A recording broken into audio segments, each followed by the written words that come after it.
In this video, we're going to be solving a 2x2 Rubik's Cube. I'm going to try to go over it in detail. If you already know how to solve a 3x3 using the methods that are given at the Rubik's Cube website, you may want to check out the other video I have where I don't go into as much detail because you already know the algorithms and I just kind of explain which ones you do at which points. So it's going to be a bit shorter, a bit quicker. Go ahead, check that out. But if you've never solved a Rubik's Cube, hopefully this video will go into enough detail to explain it to you.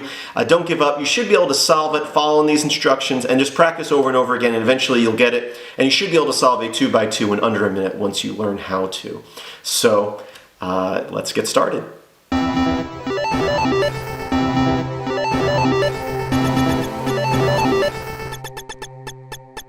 Hello, in this video I'm going to show you how to solve a 2x2 Rubik's Cube, and I'm going to show you in a method that is uses some of the algorithms that use for a 3x3. I'm going to try to break them down. A 2x2 is definitely simpler than a 3x3 because you only have 2 layers to solve really, and there's going to be 4 algorithms you need to learn. So let's go ahead and get started. The first thing you need to do is you need to get the white side, but you need to realize you can't just get it white. You need to get the layers correct. So when you're solving a Rubik's Cube, you don't solve white side, red side, green side, orange side. You solve layer by layer. And we're going to do the same thing here, but we only have 2 layers. So we're going to get the white side, but we want to make sure that the colors match. And one thing you need to know about a Rubik's Cube is that the colors are always in the same place, proportionate to each other. So with a standard Rubik's Cube, you have the center square here, which never moves. So green is always next to red and across from blue. Orange is always next to white with yellow across from the white. And no matter how you move it, those center pieces never move. Now we don't have the center pieces on a 2x2 cube, but they're still in the same position. Blue is across from green, red is across from orange, and white is across from yellow. So I could do something like this. Let's see. I can put that there. I can put that there. And that there. And you might go, okay, I've got the white side, which if you continued at this point, you could actually still solve the cube, but it's going to make the end part a bit harder. Because you can see these colors don't match here.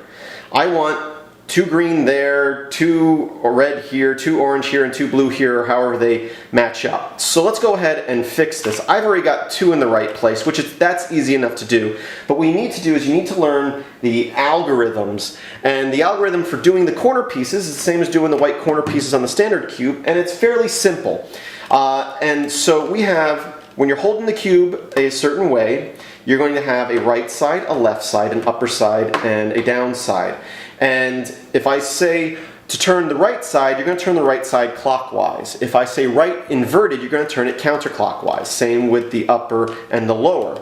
So what I need to do now is I need to find the next white piece that goes here. And it can't just be any white piece. It can't be this white piece. It needs to be this one because we need the other one that has white and red on it. And there's only going to be one other one that has white and red. And so you're going to look for it, and you need to get it either in that spot, like so, or underneath it, like so. Now here, that is the correct piece, but it's turned the wrong way. So we need to do our algorithm to turn it the proper way. So what we're going to do here is the algorithm, which is right inverted, right, and down. So you just need to keep doing that until the piece falls into place. And it might take a couple tries, but it's those same 4 moves over and over again. So again, now we need to find the piece that has blue and white on it, which there's only one other piece, and we're going to put it underneath where it belongs. So it's under the corner where it belongs, and we're going to go right inverted, down inverted, and right. And that time it only took 1 time. But as long as you keep doing that algorithm over and over again, you will eventually get the corner piece in the proper spot. Next, we're going to start solving the yellow side. So at this point, what we need to do is we need to get a yellow dot, 1 yellow dot on top, which we don't have right now. So the next algorithm, what you're going to do is you're going to have 3 scenarios. Basically, there's actually more, but I'm going to simplify it here for you. You're going to have 2 on top, which you're going to put towards the back. You're going to have the yellows on the sides, so you'll either have 2 yellows here and 2 yellows here. Anything else other than 1 yellow dot, you're going to put 1 yellow dot in the front left here. So let's go ahead and do the next algorithm. So So here we go, we're going to get the yellow side now, and the first thing we need to do is get a single yellow square up here, which right now we don't have any.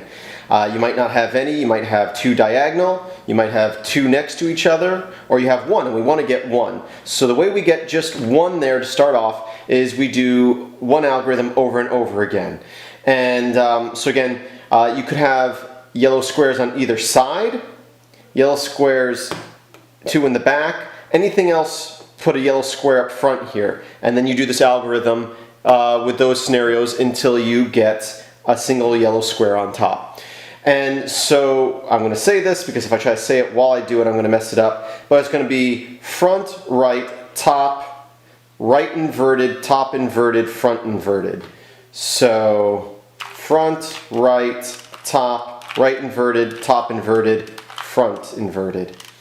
And so we didn't get it there, but now we have yellow on both sides, so put them on the sides. You don't want them on the fronts, you want them on the sides. We're going to go front, right, top, right inverted, top inverted, front inverted. Now we got two on top, we put those to the back. We're going to do front inverted, front, right, upper, right inverted, top inverted, front inverted.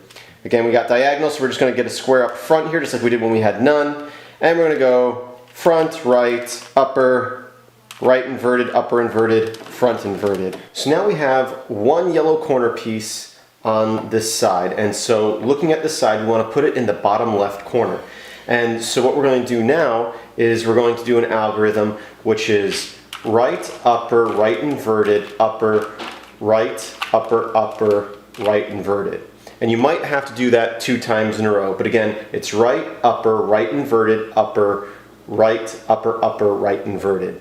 And again, you'll either end up with a single yellow square again, in which case you put it in the bottom left corner and do it a second time, or you're going to get your yellow side. Once you have this, now you're going to be very close. You're going to have either one side solved, so it might be a different color, but here we have green. But what you need to do is get 2 corner pieces in the proper spot. So I have 2 corners in the proper spot right here, and that means I have one algorithm left to do. If you have it to where they're diagonal, to where one side matches, so we could say we could have the yellow, green, red here, and then over here we would have the yellow, orange, blue, and we do the same algorithm twice. And this is a longer algorithm, it's a little bit harder, but you only have to do it 1 to 2 times. And again, if you have one side solved, other than the yellow and white, one of the sides solved, you only have to do the algorithm once. And I'm going to say this not while I'm doing it, because if I try to say it while I'm doing it, I'm going to mess up. But it's right inverted, front, right inverted, back, back, right, front inverted, right inverted, back, back, right, right, upper inverted, which looks like this.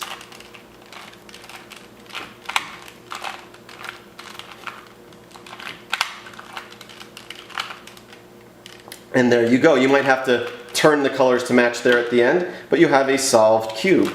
So again, that last algorithm is rather long. It's right inverted, front, right inverted, back, right, front inverted, right inverted, back, back, right, right, upper inverted. And I'll try to remember to display that one on the screen because it definitely takes a lot.